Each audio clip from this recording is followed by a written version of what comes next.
Hello, beautiful magnetic wives, and welcome to this video about the secret to a happier marriage and why letting go of control changes everything. So, today I want to share with you how I came to learn this, why it matters, and how you can make this shift in your relationship that's going to massively improve the connection in your marriage without you becoming a doormat or just having to suck it up and being unhappy and unsatisfied in your relationship. If you're new here, my name is Laura Amador, and I'm a Laura Doyle certified relationship coach for wives and intimacy skills expert.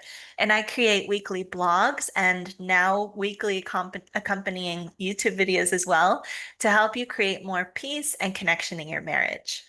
So, back in the bad old days in my relationship, I used to think that I had to correct everything. And this was unintentional. I didn't mean to micromanage. It's just that every single thing felt important, everything felt urgent. His parenting, you better bet I had thoughts. Paying bills on time, I had strong opinions. Even taking out the trash to the curb on time. Don't even get me started on that. It used to drive me nuts when my husband would forget to take the trash out Tuesday night, Wednesday morning, 6 a.m. The dump truck would come by and I'd realize he never brought it out to the front curb and we were stuck with last week's trash for another week. Oh, that used to drive me nuts. And so I'd remind him the night before or I would just do it myself and then feel resentful, right? So honestly, everything felt urgent. It was really, really difficult to distinguish what was really important and consequential versus what was just me being nitpicky and micromanaging because everything felt important and urgent. My inner control freak alarm was constantly ringing. Danger, danger, you need to step in or things are going to go badly. And the problem was that the more I stepped in and helped or corrected or reminded, the more disconnected my husband and I became. I wasn't just correcting him all the time. Truthfully, I was micromanaging. It didn't look like that from where I was standing, of course, but if I put myself in his shoes, I would not like that either. And so while I thought that I was just being helpful and trying to keep the household going and keeping everything together, I was actually creating a lot of distance between us unintentionally without even realizing it. I was being disrespectful and I was repelling him. And the truth is, nobody likes to feel controlled or seen as incapable or to feel like they're not trusted. But here's the thing. Some things really do matter, right? The bills can't stay unpaid. The trash does need to go out on trash day. And yes, parenting moments matter, right? All of these moments have real consequences. So, what's a wife to do? Just lay back and silently watch her world crumble around her? Let the trash bins pile up as a metaphor for her marriage? No way, right? This is about being an empowered wife, and an empowered wife always has a choice. You always have a choice. This is about learning to be intentional about how you're showing up in your relationship and not just letting fear guide the ship. So here's the choice that we have in any given moment. You can choose control to micromanage, nitpick, hover, and yes, you absolutely might get the result you want, but the cost is connection. It's intimacy. It's the very warmth that drew you to your husband in the first place. Or you can choose intimacy, but that means letting go in ways that might feel scary, trusting that your faith in him and in your marriage is stronger than your fear of the consequences.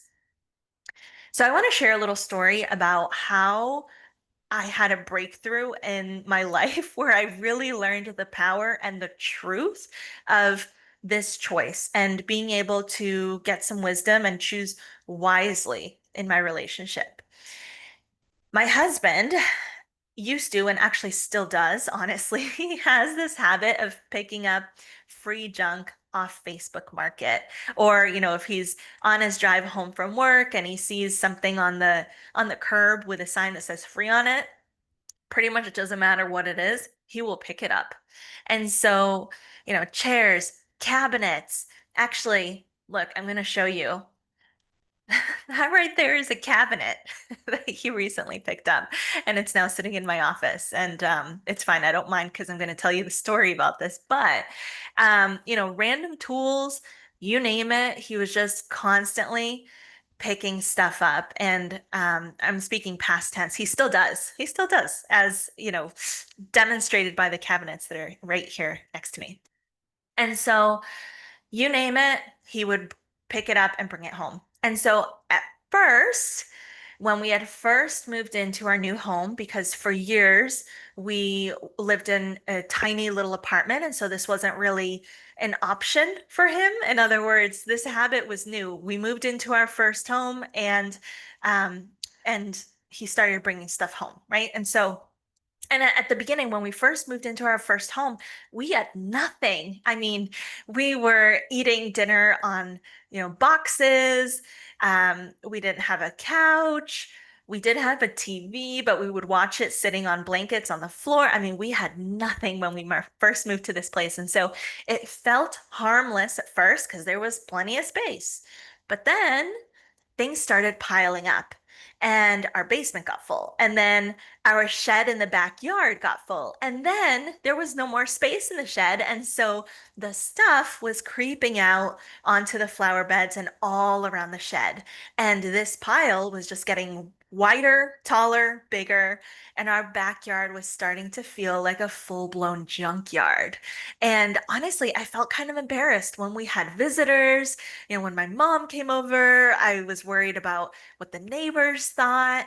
And even myself, when I would come back to the backyard and see this eyesore, I'd get frustrated and resentful. And I would tell him and, just want to be like, let's call 1-800-JUNK. Please get this stuff out of here. I'm so sick of seeing it, right? I was kind of losing my mind over it.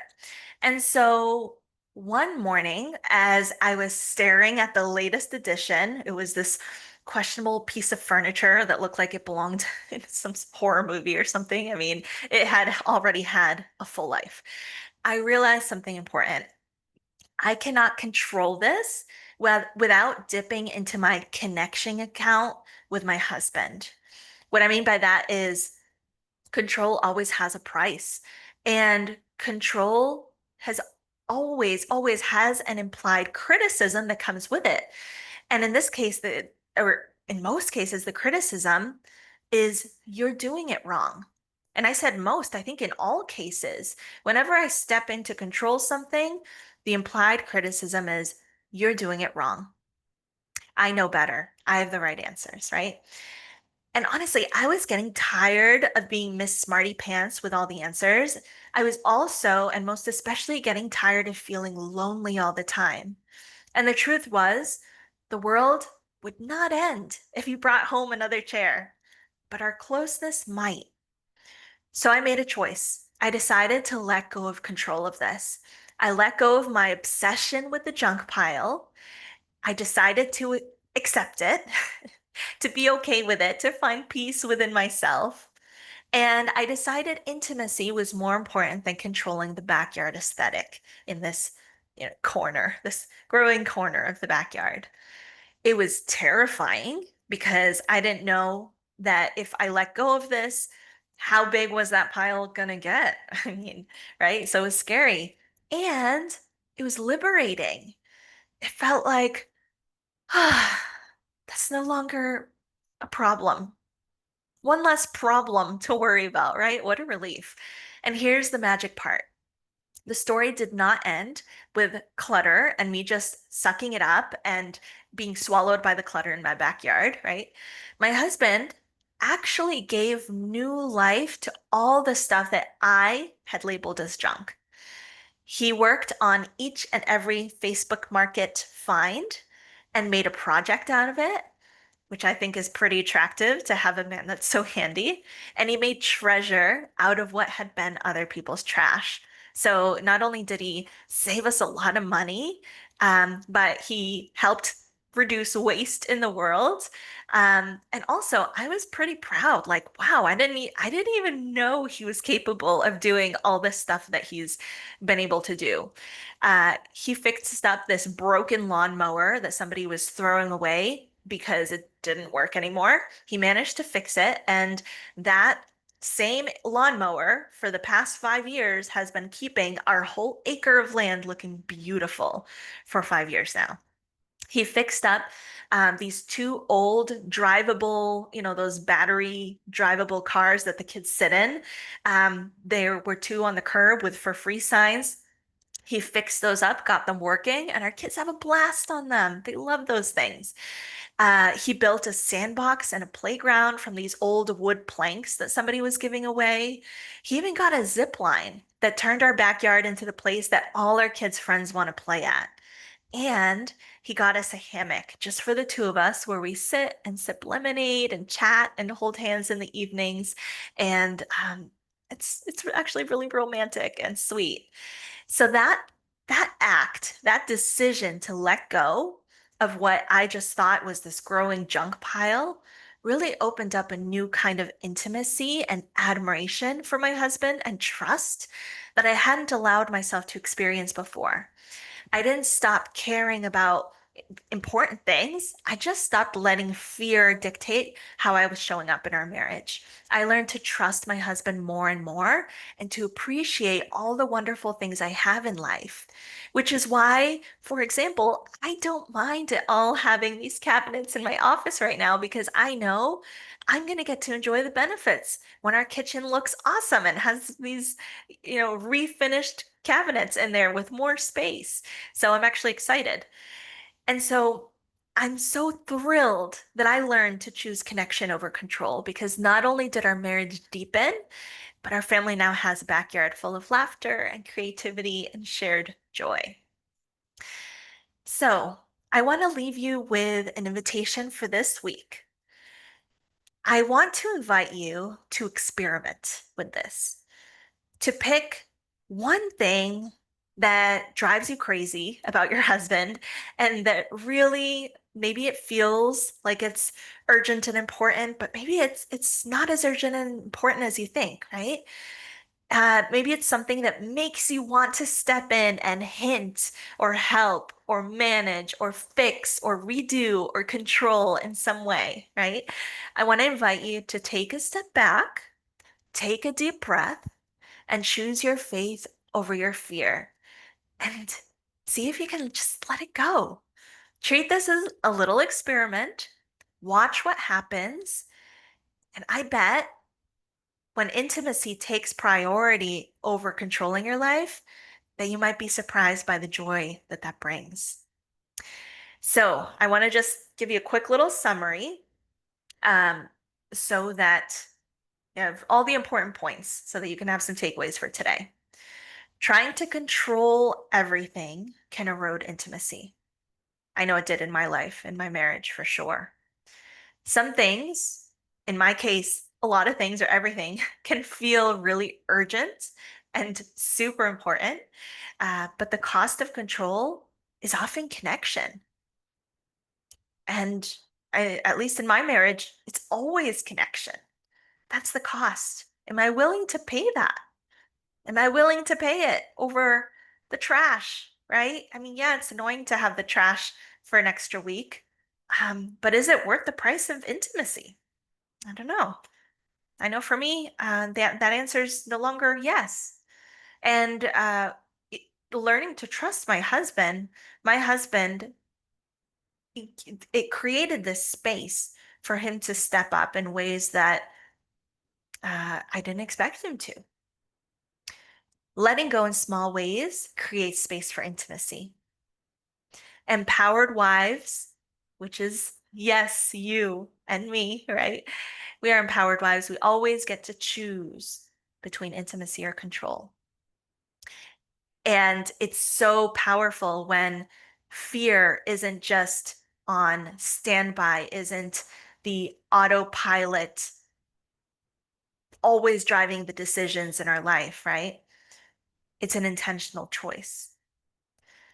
Start small, Pick one area this week to release control of and see what happens in your relationship, specifically in the connection between you. Maybe there's more space for just light chit chat. Maybe there's more space for playfulness and flirting or fun and laughter.